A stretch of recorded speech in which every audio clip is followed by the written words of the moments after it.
Pierre de Villeneuve. Pierre de Villeneuve, vous recevez Armen Petrosian, le patron de la célèbre maison de caviar à Paris. Bonjour Armen Petrosian. Bonjour. Et merci d'être avec nous ici de bon matin. Alors normalement du café et du croissant, j'imagine qu'il est encore un peu tôt pour le poisson fumé en forme d'œuf. Bon, non, au contraire, il est jamais trop tôt pour manger du bon caviar d'abord. Et quand on prend l'habitude de prendre du caviar au petit déjeuner, Oui. on peut plus s'arrêter. Vous me rappelez un marchand de cigares genevois qui vous propose un cigare pour chaque heure, même très très tôt le matin. Bon, c'est pas le sujet. On parle de caviar avec vous, et pourtant, dans ce contexte récent, ce contexte social, ça ne vous a pas échappé, est-ce que vous n'avez pas l'impression d'être encore plus élitiste qu'avant ? Non, parce qu'en fait, si vous voulez, les clients se font plaisir une fois par an. C'est pas pour autant que c'est la gabegie non plus, les dépenses somptuaires. Parce qu'il y a quand même un gros écart entre le show-off et, disons, le bain de caviar qui n'arrive pas, Ouais. et le goûter du caviar une fois par an. Je crois Ouais. qu'il faut... Alors, goûter du caviar une fois par an, vous êtes là aussi pour nous le dire. Aujourd'hui, c'est possible parce que le caviar a beaucoup changé dans les films de James Bond. On voit toujours l'éternel beluga iranien ou russe.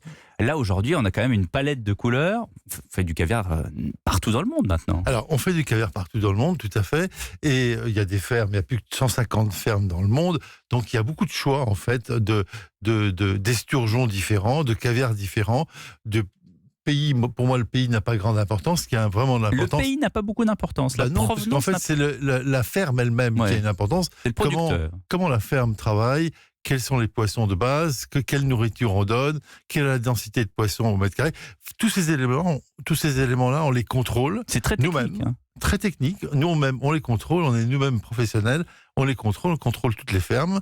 Et si les fermes ne correspondent pas à ce que l'on veut, on n'achète pas chez elles.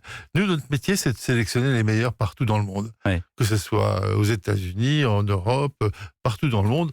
Et en France aussi. Armen Petrosian, comment est-ce qu'on fait pour distinguer un bon d'un mauvais caviar, sachant que, selon les statistiques qui reviennent chaque année, plus de la moitié des Français n'ont jamais goûté du caviar. Donc, ils n'ont pas de point de comparaison. Vous savez, parce que vous avez le nez dedans, si j'ose dire. Moi, je suis né dedans, c'est pas pareil.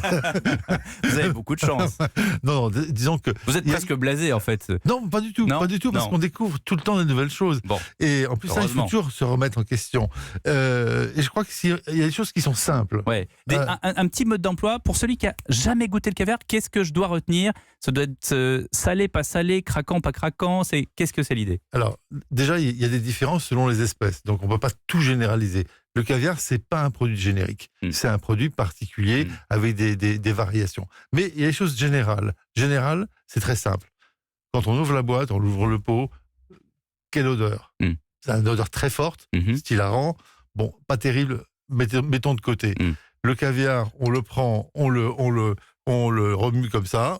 Alors là, vous venez de le retourner pour ceux Je le retourne. Malheureusement, c'est de la radio et pas de la télévision. Donc, oui, je retourne là, le caviar. on vient de retourner la boîte avec complètement, le caviar coule pas. le couvercle ouvert. Hein, donc, normalement, ça devrait tomber par terre. Non. Et là, non. Bon. Et ça, c'est la Ça, preuve c'est aussi un gage de bon caviar. Si le caviar est liquide, pas terrible non plus. Après, on prend un peu de caviar sur la langue. Oui. Et après, on regarde si ça picote un peu ou ça picote pas. D'accord. Ça picote, pas terrible. Pas terrible, d'accord. Voilà. Donc ça, c'est les éléments simples. Après, la texture, on peut aussi éloigner les extrêmes. Trop liquide, c'est pas bon. Trop mou, c'est pas bon. Trop dur, c'est pas bon. Donc les extrêmes, on les élimine. Donc il reste le milieu qui est bon. Voilà. Bon. L'épicerie Petrosian, qui est mythique, c'est 1920, c'est ça ? 1920 création. À l'angle du boulevard La Tour-Maubourg. J'allais vous dire, c'est un peu comme un magasin Chanel. On n'ose pas entrer. Et pourtant, vous allez me dire qu'on peut entrer, ne serait-ce que pour se prendre un petit pot de tarama à 4 €. Absolument, tout à fait. Mais c'est au contraire, on a une clientèle très diversifiée, qui vont des gens qui ont un petit peu d'argent à ceux qui en ont un peu moins. Je pense qu'il y a des gens qui ont beaucoup d'argent qui vont chez vous quand même. Oui, bon, enfin, ça ne fait Ne soyez pas modeste. Non, mais bon, Non, c'est comme ça, c'est la vie, c'est aussi. Non, mais je veux dire qu'il y a des gens qui ont beaucoup d'argent, donc qui en ont un peu moins, mais on peut se faire plaisir aussi. Vous voyez, par exemple, je vous ai amené, alors on peut pas les voir bien sûr, mais Alors, c'est des ça, œufs de brochet fumés, par Ah exemple. oui, et alors ça a une texture un peu c'est très beige, un peu sympathique. jaune. Voilà, Oui. c'est un peu jeune. Et ça, ce sont des œufs de brochet. Voilà, et Et ça, alors- c'est fait comme un caviar.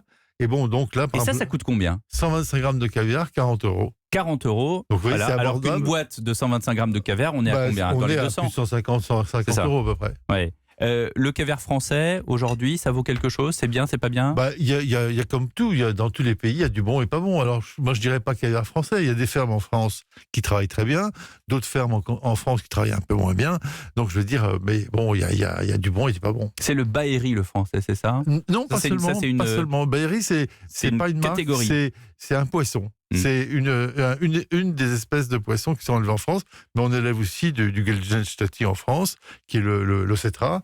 Donc il y a du Baéry et de l'Océtra aussi. Qu'est-ce qui est cher dans le caviar? On parlait tout à l'heure de technicité. Il y a des prix, ça va jusqu'à 10 000 € le kilo. Qu'est-ce qui fait que c'est aussi cher? Qu'est-ce qui fait la cherté? Le premier des critères, c'est la rareté. C'est-à-dire, plus le poisson ira, là vous citez des chiffres très hauts qui correspondent par exemple à du beluga. Oui, j'ai bien compris.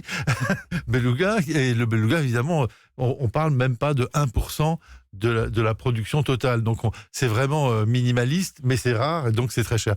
Mais si vous voulez, en dehors de ça, ce qui coûte cher, c'est le travail.